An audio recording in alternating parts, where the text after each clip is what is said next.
G'day mate, 40 here. So I was just listening to Jon Stewart echoes some typical liberal talking points. Why is Donald Trump so solicitous of Vladimir Putin and the leader of North Korea and so harsh with America's allies? Well, some of you might have families. Why do parents often scream at their kids but are exceedingly solicitous of enemies at work, or walking down the street and there's a guy with a gun and the parent who is just screaming at his kids is very courteous to the man with a gun or a machete? Because it's in their self-interest, right?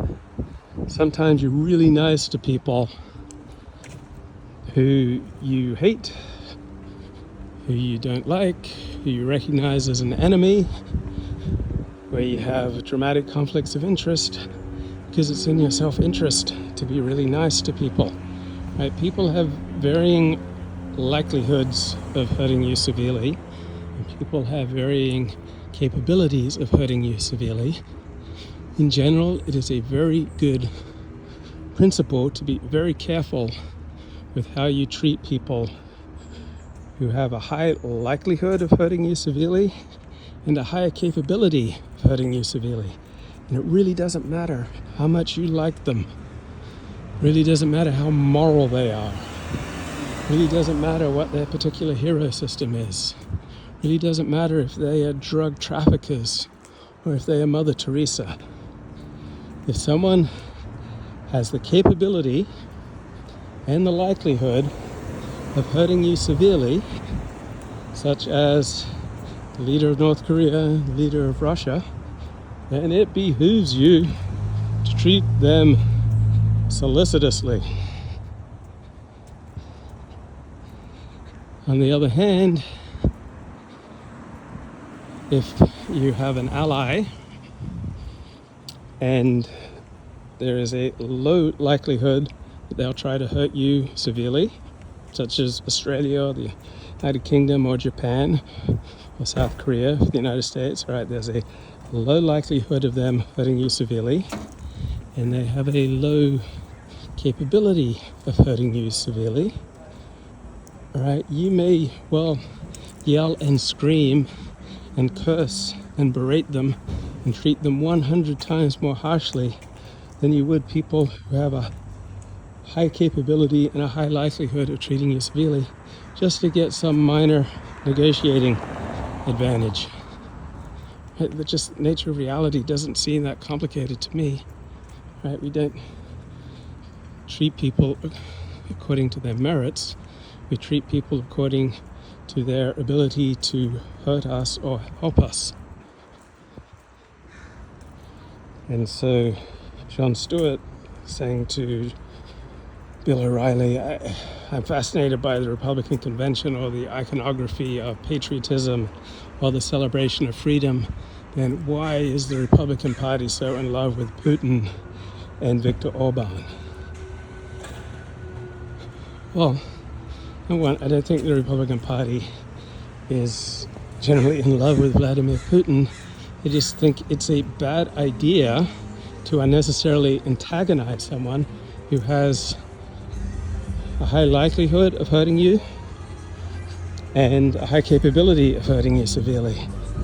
Right? Russia has nuclear weapons.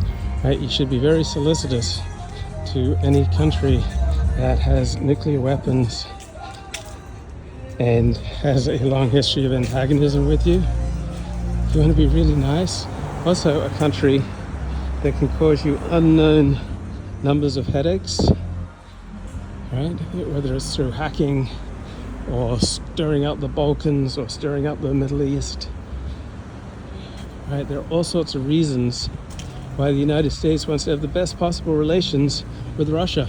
And it really doesn't matter how moral a country Russia is. It doesn't matter how moral a person Vladimir Putin is. I think what you see with Republicans, to the extent that they want to be nice to Vladimir Putin, is a realistic assessment of Putin's ability to make our lives difficult and to end life as we know it with a nuclear war and ending life as we know it, Republicans think is a bad idea. And then as for Viktor Orban, I know many people on the right see him as a warrior against the dominant left liberalism that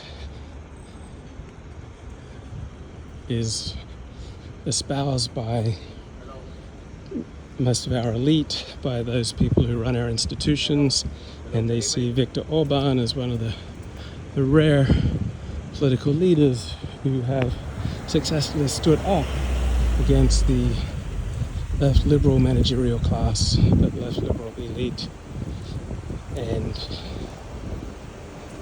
someone who has worked on behalf of defense of traditional Christian mores against an onrushing secularism.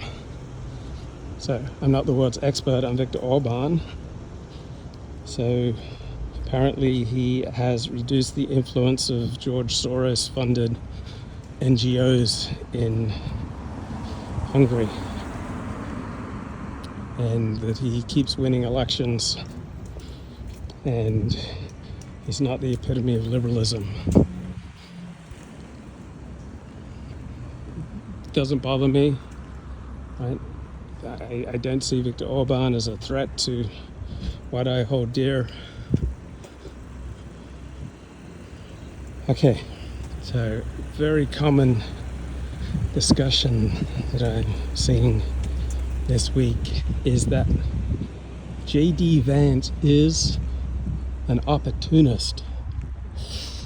And so opportunist gets slung around as this convincing put down.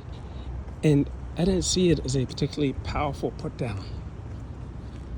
We should be opportunistic, meaning we take advantage of opportunities to further our own interests and to further our own side, our own family, our own in-group, our own hero system, our own religion, our own philosophy, our own politics.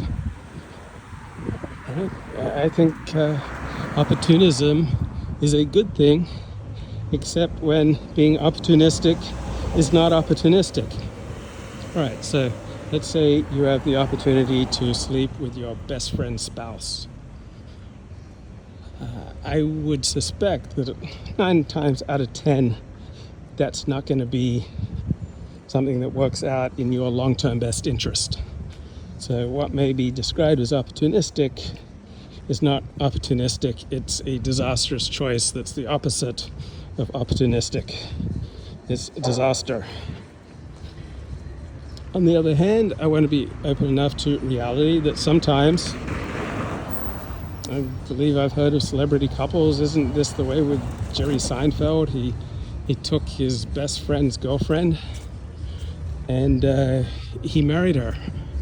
And to the best of my knowledge, they've had a good marriage for 25 years. So I see some examples where a person takes his best friend's woman and it seems to work out. So the overwhelming majority of these occasions, it's not opportunistic to do this, but on some rare occasions it does work out. Okay, so I have an addictive personality, and part of that is I've had long periods of my life filled with self-loathing. So anything that I do that leads me back into addiction, and I'm talking about emotional addictions. I've never had a problem with substances or alcohol. So anything I do that puts me back into an addict's mindset, or that returns me to self-loathing, is not opportunistic for me. So, for example, if there was a $5 bill on your desk, right, there's no way in the world I would take it. Right? If I borrow a book from you, I always return it. And I'm not going to steal, because essentially stealing means death for me as an addict. Right? I'm not going to consciously, deliberately, opportunistically choose to do anything that reduces my own self-respect. And I think these principles would basically be true for anyone. Right? You take advantage of an opportunity at the price of your own self-respect and at the price of your own reputation with the people closest to you, such as family. Right? Your family is in all likelihood going to be around for a long, long time. So if you opportunistically take advantage of members of your family and cause them to hate you, you're going to pay the price for that for 50, 70 years. Right? That doesn't strike me as opportunistic. That strikes me as a disaster. Right? If you take advantage of your closest friends, right, they're not going to be friends. And you're going to be more lonely, and you're going to have a really bad reputation. Right? Let's say you betray your in-group, thinking about those communist spies operating in the United States and England, spying for the Soviet Union. Right? They were never going to be then trusted by the Soviets, and they're certainly not going to be trusted by their own home country. And so there's a tremendous price to be paid for their opportunism.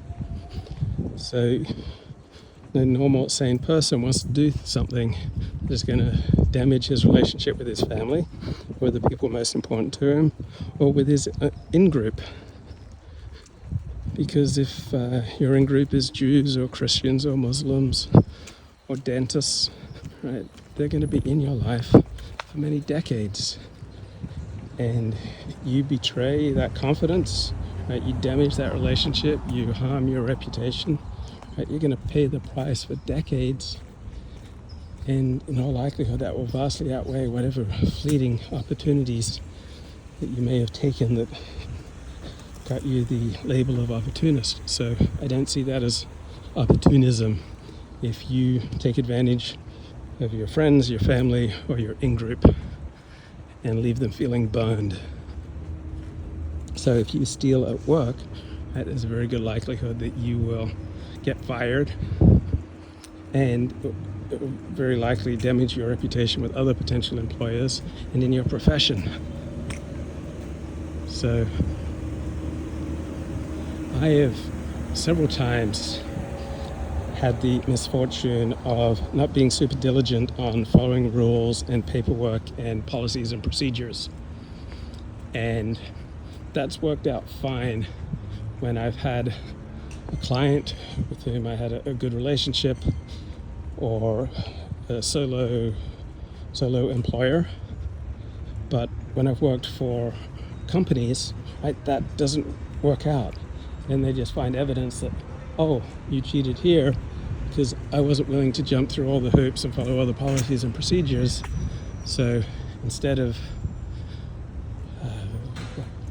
making a note to the bookkeeper that my time needs to be adjusted because I forgot to clock back in at work at some point, I would say take that half hour and I might spend it doing my own thing while technically on the clock to make up for when I forgot half an hour to clock back in.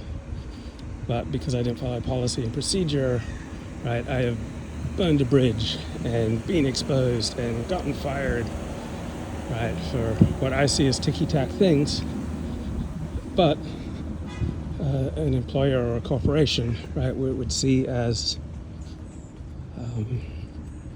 a clear betrayal of their guidelines that I would have signed off on when I went to work there.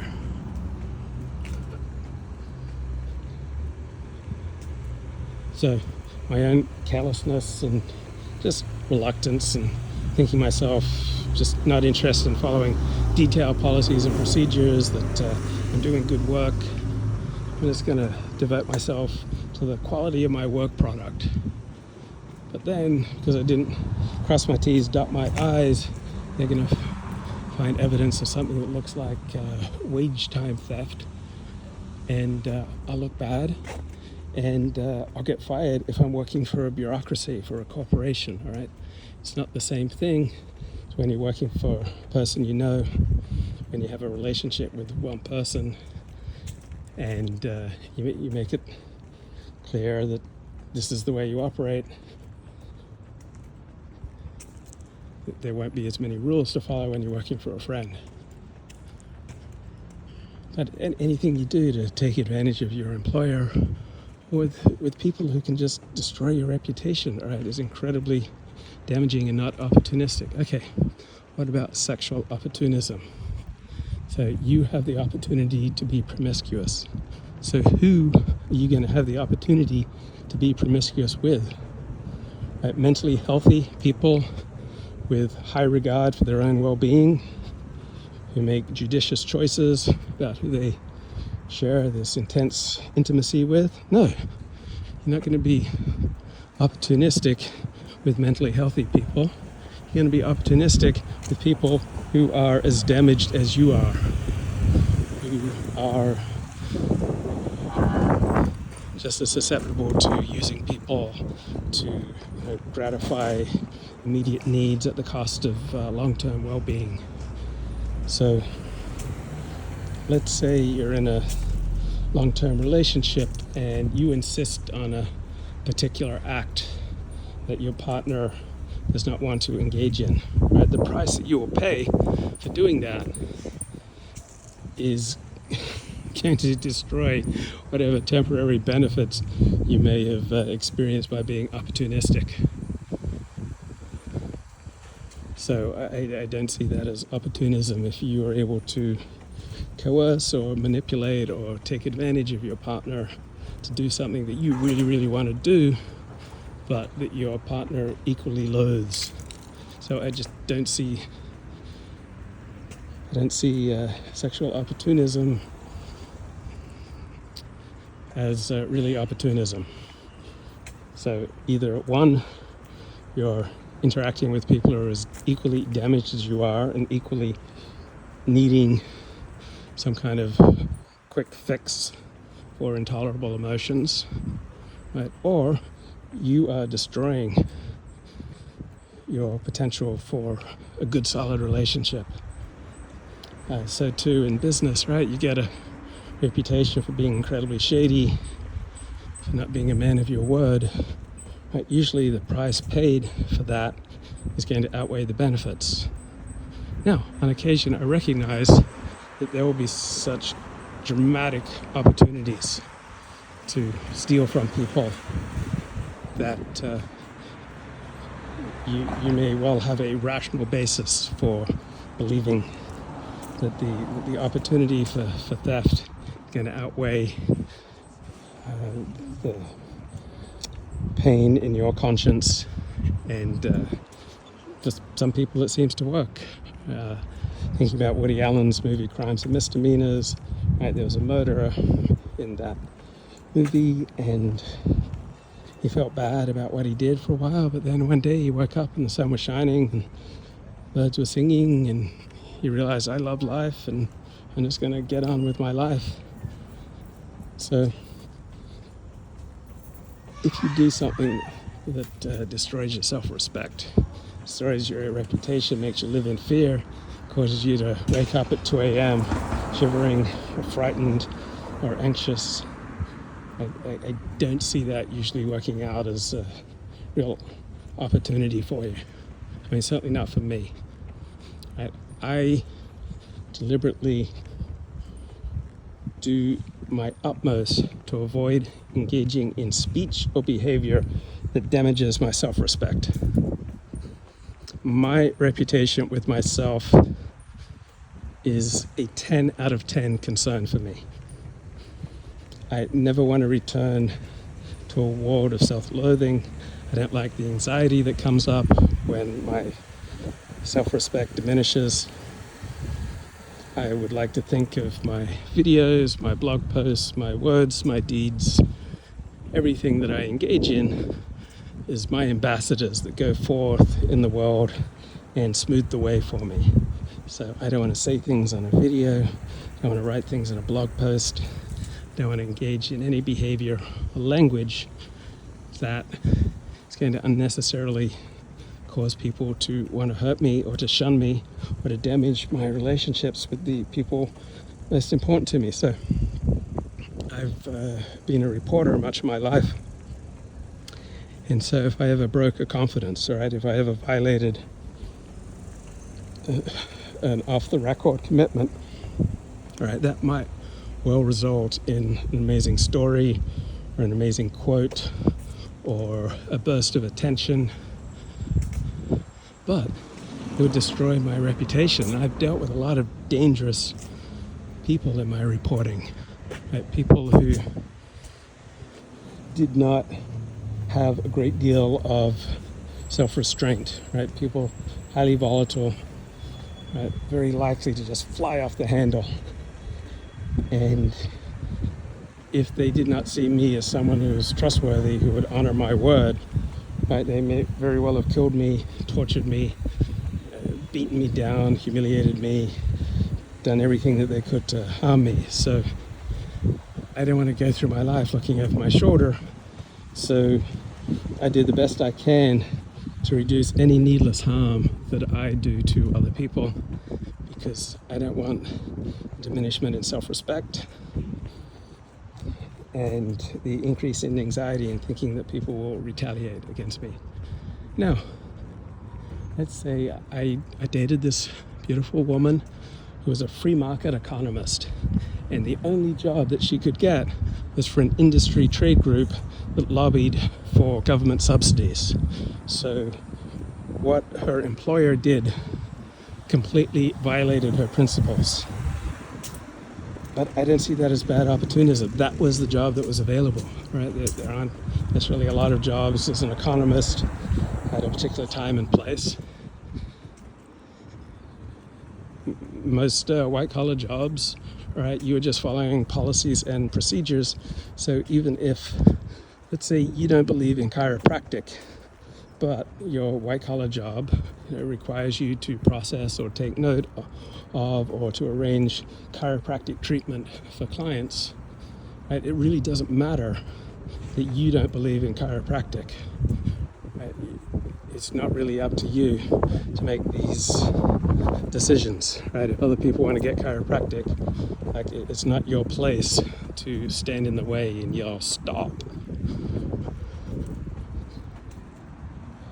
If you're a Jew and part of your living comes from singing Christmas songs or selling Christian iconography, right? It's a living.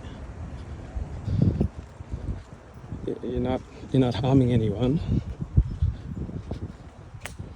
So opportunism enables all sorts of species, all sorts of living things to survive and to propagate over many generations. Right? Forms of life that are not opportunistic go extinct.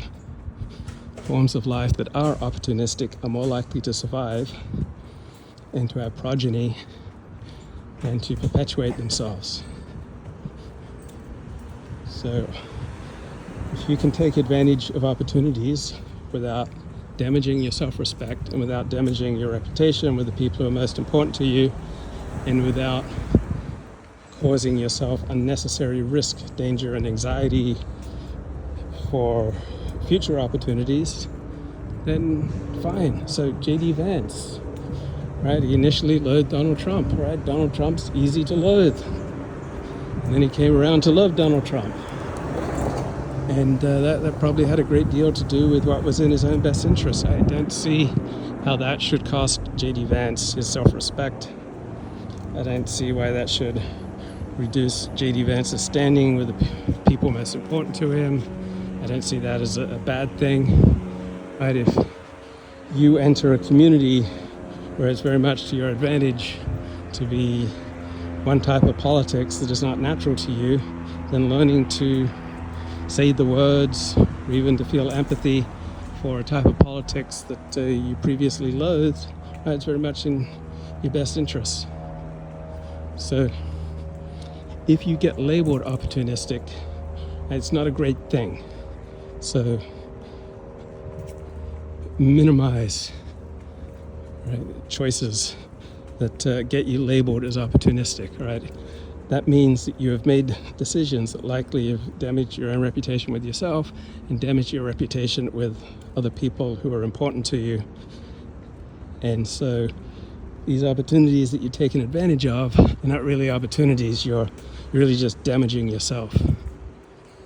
So most behaviors that will gain you a reputation of opportunist are not opportunities. They're not in your best interest, right? They're likely going to do you more harm than good. And so you're not really being a successful opportunist. You are being self-defeating and self-destructive.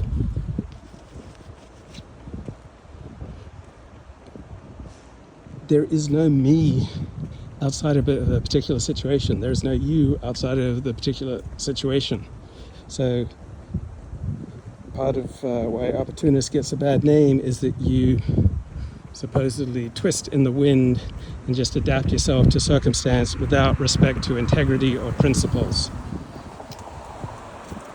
Well, if you really are costing yourself your self-respect or your reputation with the people most important to you, then that's self-destructive. But everyone's different in different circumstances, right? There's no true self. So I think a large part of the opposition to opportunism is that people think there's a true self. Right? They think that there is a unchanging quality about people, that people should have definitive principles that are not situational or relative. But in some circumstances, you're going to want to be violent if that's what it takes to protect yourself and those you love. In other circumstances, you want to be placating. In other circumstances, you want to be meek and mild. In other circumstances, you want to be crafty. It depends on the situation, right? We're in constantly different situations. You should conduct yourself differently at work than with your girlfriend, than with your parents, right? You're going to be a different person around your mum than you are around your girlfriend, as opposed to your mates, as opposed to being at work, as opposed to being inside a church, as opposed to being at a poetry reading.